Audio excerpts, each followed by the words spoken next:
साईं जन भी वॾा मुतहरिक रहिया आहिनि साईं। सो कुझु पंहिंजे ख़्यालनि जो इज़हार कनि।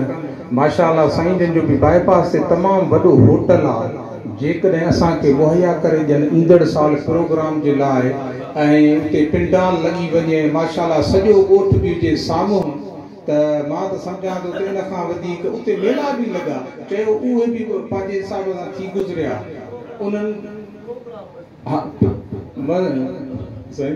या असुल असां इन करे पिया कयूं त दोस्त असांजे तमामु घणी काफ़ी नाराज़ थी गई। तुसां ॾिठो त जमायत कोन्हे, कुल साईं जे तालिब पोइ ते ॾेखिन शइ। हा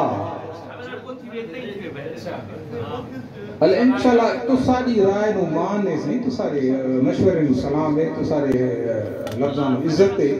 इंशाअल्लाह ईअं थीसी, इंशाअल्लाह ईअं थीसी, सॼी संगत इथे ख़ुशि थीसी। साईं बाबा साहब तुसां अपना राय मशवरा असां ॾेई पे सघंदे हो, असांजी न हली था। बिस्मिल्लाहिर्रहमानिर्रहीम। अल्हम्दुलिल्लाह एडी सुठी हिते महफ़िल निकती वे, इहा भी तमाम सुठी ॻाल्हि है।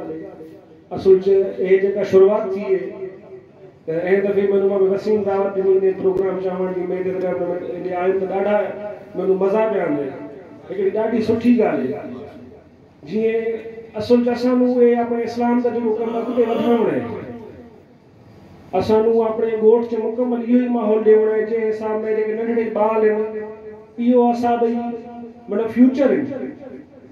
असां इहे जेको कमु थींदा पिया, जेका शुरूआत है असुल इहो असांजा मज़हब अॻिते पिया वधे। हिकिड़ी तमामु सुठी शुरूआत है। बहरहाल में इहो भी आखे सां ए त असांजी मस्जिद है ही है, जे सानू बाईपास से भी जा खपे। लेकिन अपने जलसे लाइ भी आखेंदा पिया त मेरी दिली ख्वाहिश है त जेको असांजे मज़हब दगो जलसा थी वेंदो, मैं हर ताउन करण लाइ तैयार आहियां। मुकम्मल ताउन जेको खपे मैं हर वक्त मौजूद आहे। जेका भी हाफिज़ साहब तारीख़ देसी, जेका भी फुलपोटा साहब तारीख़ देसी, जे भी लेवल ता जलसा के जन में बैठा हां, मैं हाजिर हां। अल्लाह से ॾाढी महिरबानी ॾाढी महिरबानी से अल्लाह से तुसां जज़ाए ख़ैर देसी। अल्हम्दुलिल्लाह ॾाढा दोस्तां दा मशवरा थी गया।